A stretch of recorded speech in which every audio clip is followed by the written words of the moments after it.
achieved.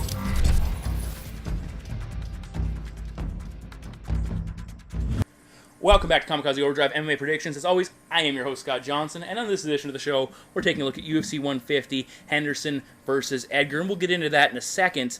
But I want to talk about the last fight, UFC on Fox 4. Great night of fights, even more importantly, great night of predictions. I predicted 10 fights. The Phil Davis one came off the books when it became a no contest. The remaining 9 fights, I went 8-1 overall. But two huge things. First and foremost, the bet site that I work with did not offer the flyweight matchup initially when I was doing the betting and getting my stuff handled.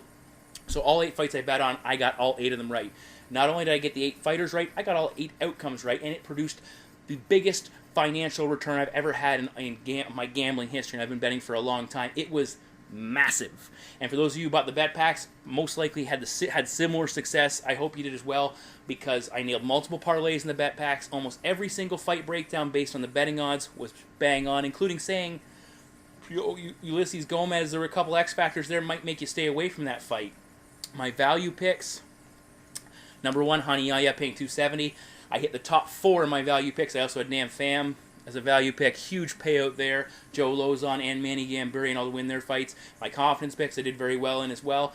And my prop bets, 5 for 5, including $265 picking Machida to knock out Bader. Almost worked out perfectly. Again, you can see that in my breakdown, how I expected that one to go. I had Shogun to knock out Brandon Vera. It was a great night. You can check out the entire bet pack in my UFC on Fox 4 post-fight, which Joel Riche wrote up for me over at kamikazeoverdrive.net, so please check them out.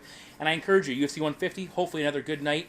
And for those people coming off UFC 149 who bought the bet pack and then didn't buy the next one, what I keep telling people is stick with it. Don't just buy one, and if it's not a good one, abandon. You're going to find success when you start buying 4 and 5 in a row, because you realize I've won on 2 or 3 of the last bet packs, and I've got money in my account now because I've stuck with it. And it's the same people coming back every time. I have a consistent group of buyers who are always buying the bet pack, and they're the ones who are going to find the most success. It's a small investment to make to get some pretty good information based on a lot of research and work that I've put in. So I implore you, buy UFC 150 and keep buying them, and you'll slowly see your bankroll starting to build up, and it's the consistent buyers who will have the most success. And, I'd love it if people could buy it one time and win huge and, have success that way. But the way gambling works, it's grind it out. Stick with it. Eventually, you will find success. And again, UFC 150 in the bet shop over at kamikazeoverdrive.net. Ready to buy right now for $10. Also on the website, Joel Riche and Joe Caporelli will be posting their predictions for this event. I've got some new writers who are working for me who are posting some pretty cool stuff over at kamikazeoverdrive.net. And if you're a fan of the NFL, I'm working on an expert who's going to come in and do bet packs as well for the NFL. He worked in the gambling industry, in the gaming industry, helping to set NFL sports lines. So again, keep an eye out for that if you're an NFL bettor, and you'll be able to see a lot of the same information and some very good, insightful information to help you make some money on NFL Sundays. And finally, before I get into my first prediction, thank you very much to all of my sponsors: MMABettingOdds.com, HeartandGlory.com, CouchFighter.co, MMACrypt.com, the boys of the Adrenaline Training Center. Those links available on my website or in the YouTube description box. God, that's been a mouthful. Let's get to my first prediction. Based on the length of my predictions, I decided to break the prelims and the main card into 2 separate predictions. So you're about to hear my preliminary predictions for UFC 150, and after they're done, you can head over and check out my main card predictions for UFC 150 on my YouTube channel or at kamikazeoverdrive.net. So up next, my prelim predictions for UFC 150, Henderson versus Edgar 2. We kick things off in the featherweight division with a pair of fighters making their UFC featherweight debuts, with Nick the Carney Lentz 23-5-2 with 1 no contest, taking on AG Mitsuoka 18-8-2. Both these guys, last time we saw them in action, we're in the lightweight division. Lentz comes in having lost 2 in a row to Evan Dunham by TKO doctor stoppage. Before that was shut down by Mark Bocek and had no contest after losing to Charles Oliveira, had that fight turned over. He had a pretty good run prior to that. AG Mitsuoka made his UFC debut at UFC 144 at lightweight, taking on Takanori Gomi, lost by TKO after a fantastic first round. And basically the way I see this fight playing out is pretty simple. Nick Lentz had a fantastic run at lightweight, using his wrestling and controlling his opponents and beating them up. And I think as long as he has a good cut to featherweight, he'll have similar success. He'll put Mitsuoka on his back and control him. He'll enjoy a size advantage, or not necessarily a size advantage, but he won't be overwhelmed by his opponents. His striking's a little bit underrated, and he's got a kind of a moniker for being a boring fighter. Either way, I think he'll put up a good show here. Mitsuoka showed some pretty decent hands against Takanori Gomi. Gomi not the best stylistically defensive striker there is in the world. Either way, I think the American wrestler Nick Lentz gets the nod here, and I'll take Nick Lentz to defeat AG Mitsuoka by decision. We move now to the UFC's bantamweight division as Dustin the Disciple Peg, 11-7-0, welcomes the new UFC newcomer, 11-3-0, Chico the King Camus. Peg, on one hand, is a lot of experience in the UFC, especially recently. This will be his third fight in roughly 2 months. He had a submission victory over Jared Papazian back on June 8th, lost a split decision to Ken Stone on the 22nd of June, and now he's in action here in early August. Chico Camus, on the other hand, has won 3 fights in a row, last fighting on April 13th. He has won 4 fights by knockout, 4 by decision, and 3 by submission. He is a Rufus Sport athlete trained by Duke Rufus, working with guys like Anthony Pettis over at that camp and Eric Koch. So certainly a good camp for a young competitor to be battling in. Dustin Peg, on the other hand, the guy's shown me a lot of heart of late. I wasn't impressed with him on The Ultimate Fighter. I wasn't impressed with him in his debut against John Albert, but his win over Jared Papazian was impressive, and he did very good against Ken Stone despite losing that fight. First thing that stands out to me in this matchup is the height advantage. Peg is going to have 3 inches of height, and I don't know the reach exactly. I know Peg comes with a reach 74.5, but I'm guessing he'll have a reach advantage there. For Camus, he's got some pretty good takedowns. His striking is not bad. Of course, working with Duke Rufus, he's going to have lots of time to sharpen his striking.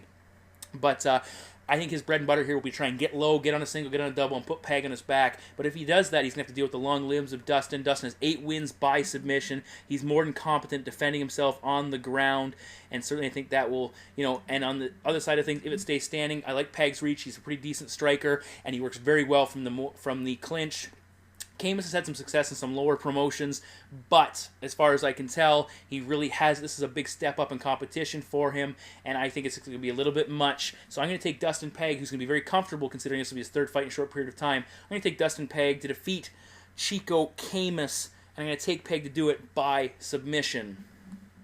We keep things rolling with the UFC 135-pounders as the aforementioned Ken Stone, 11-3-0, battles 11-4-0 Eric Perez. Stone's put together a pretty nice little 2-fight winning streak he's got going on right now with wins over Dustin Peg and submission victory over Donnie Walker. On the other hand, Eric Perez debuted in the UFC with a verbal submission victory over John Albert. Highly contested there. Check the footage out if you haven't seen it. Either way, we're not going to talk about that. Taking a look at these guys, Perez, the majority of his wins by submission, 7. Ken Stone, on the other hand, majority of his wins come by submission as well, 6. He does have 4 knockouts. Biggest number that stand out to me, though, is the 2 knockouts Stone has taken. He suffered knockout losses to Eddie Wineland in his final WEC appearance, and his UFC debut was knocked out from within the guard by Scott Jorgensen. Some people question his chin. Dustin Peg hit him a number of times on the chin in the last fight, and certainly it held up in that matchup. Eric Perez, he's got decent striking. He only has 2 wins by knockout, but he certainly has power. He has decent striking. He has shown his ability to really push the action. He's a Greg Jackson-trained fighter. So his groundwork, not surprisingly, is pretty solid. The one thing that concerned me, though, is that how quickly he got in trouble against John Albert, going to the ground and eventually getting locked up in some long submissions, including a ridiculously long triangle he found himself caught in, and that's a big area I'm going to look at. Ken Stone's a pretty solid wrestler. He's got some good takedowns. He has some above-average hands, and I was impressed with him in his last 2 fights. He's got some experience, I said, being there with Wineland and Jorgensen. I like him to show up here, especially with his takedowns. I think the standing could be fairly even. Perez, I think, will struggle to get Stone to the mat. Stone, American top team athlete, so certainly has a good background there. 60% takedown defense there overall, and 3 inches of reach advantage to help him maintain distance. I think he'll use his wrestling to set the tone, and I'm going to take Ken Stone to defeat Eric Perez by decision.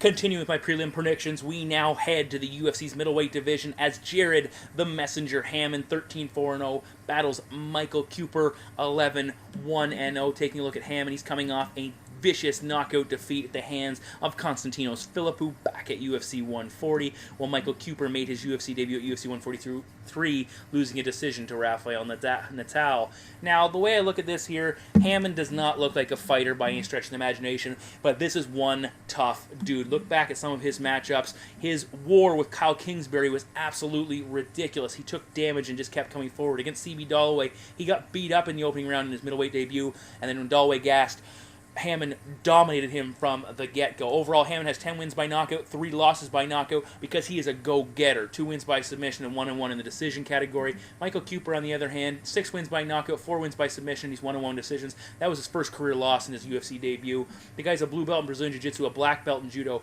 I've seen him in action. He certainly has knockout power, and he's not afraid to go to the ground. But he struggled with Natal in his debut. He got taken down a couple of times in that fight. He lost the opening 2 rounds. He looked, I don't know, obviously the debut can certainly have a negative impact. He got taken down 6 times by Natal in that fight. I certainly think this is a tall order for a young fighter who's only fighting a second time in the UFC. Jared Hammond is a tough dude, and he's the type of guy who's going to go out there and he's going to put pressure on you, and as a young guy, if you're not ready for that type of pressure, he's going to break you. Hammond needs to be careful, though. He has a tendency to leave his chin out there and vulnerable for a knockout, and if Cooper can hit it, he might be able to put him to sleep. Either way, I like what Hammond does with his, he's got nice height, a little bit of reach advantage here. He trains at El Segundo, California with Vladimir Matyushenko, so his groundwork certainly is tolerable, definitely serviceable, and I think he gets the better of Michael Cooper here. So I'm going to take Jared Hammond to defeat Michael Cooper by TKO. For our final preliminary prediction, we are in the UFC's featherweight division as Dennis the Menace Bermudez, 9-3-0, battles Tommy Wildcard Hayden, 8-1-0. It's a battle of basically two ends of the spectrum. Tommy Hayden failed to make it onto the Ultimate Fighter in his attempt, losing in a qualifying matchup, while Dennis Bermudez got all the way to the finals before eventually losing to Diego Brandao. Bermudez, on one side of the card, is coming off an impressive victory over veteran Pablo Garza back at UFC on Fox Diaz versus Miller, a 3-round decision win, while Tommy Hayden made his UFC debut at UFC on FX Gallard versus Miller and was submitted in the first round by Fabricio Camoes. Now, he took that fight at lightweight, and he's coming back down to a more natural featherweight matchup. Taking a look at Tommy Hayden, he comes in with a record. He's got 2 wins by knockout, 5 by submission. He's also been tapped once, and he has a victory by disqualification. He is a blue belt in Brazilian Jiu-Jitsu, so certainly more than capable of handling himself on the mat. Dennis Bermudez, on the other hand, a former NCAA Division I wrestler, 3 wins by knockout, 1 by submission, 4 by decision. A big number for Dennis Bermudez is his 3 losses by submission. But taking a quick look at that, a couple of them were at lightweight, especially the one to Drew Fickett, and of course the Diego Brandao, where he just got over anxious when he knocked Brandao down, went for some ground and pound, eventually got his arm stuck into a arm bar and submitted. Either way, I was incredibly impressed with Bermudez against Pablo Garza. He continually picked up Garza and slammed him. Pablo Garza is a huge, very tall, 6'1", I believe, very tall featherweight who did threaten with some submissions early on. Bermudez simply overpowered him and continued to will him to the mat and beat him up and punish him on the ground, and really did a nice job of pummeling him and getting out of some of those submission attempts. But he's going to need to be careful, as Hayden is a very more than competent grappler and has a history of finishing fights by submission. He's going to have a slight height advantage at 5'9", and I believe he's also going to have you can have a significant reach advantage at 6 inches. So Bermudez, if he's going to stand on the outside, that's going to certainly affect him, but that's not Bermudez's game. I look for him to get in close, push Hayden into the cage, and do his best to beat him up there. I don't understand the matchmaking here in a sense, at least. Bermudez coming off a win over a former top 10 featherweight, in my opinion, in Pablo Garza. Tommy Hayden losing his debut at lightweight, and now they're matching these two up. Either way, I like what Bermudez brings. Tommy Hayden showed against Camoes he can handle himself on the ground. He did okay in some of the scrambles, but eventually he got left an opening, and Camoes capitalized on it and put him away. He's a George Gurgel-trained student, so certainly has some skills on the mat, as I keep pointing at. And again, if Bermudez is not careful, Hayden could wind up in an advantageous position and potentially put him away with a submission. Either way, I'm impressed with Bermudez. Tommy Hayden still needs to show me something at this level before I'll back him. I'm going to be taking Dennis Bermudez to win this fight. I think he'll be cautious to try and not make any mistakes, so I'll take Dennis Bermudez to defeat Tommy Hayden by decision. So those are my preliminary fight predictions for UFC 150 at KamikazeOverdrive.net or on my YouTube channel. You can check out the rest of my main card predictions, including the main event between Ben Henderson and Frankie Edgar, a heck of a good rematch for the lightweight title, so you can check out that. And again, my bet packs, I'm on a roll, so consider purchasing one of them over at KamikazeOverdrive.net. A huge pile of cash handed out at the last event. 3 of my last 4 shows have been gigantically successful. 5 of my last 7 have been very good as well. So again, consider investing. It's only $10, and you'll get a ton of knowledge and hopefully a good payday at the end of the night. So again, this is my prelims. Head over and check out my main card fights next.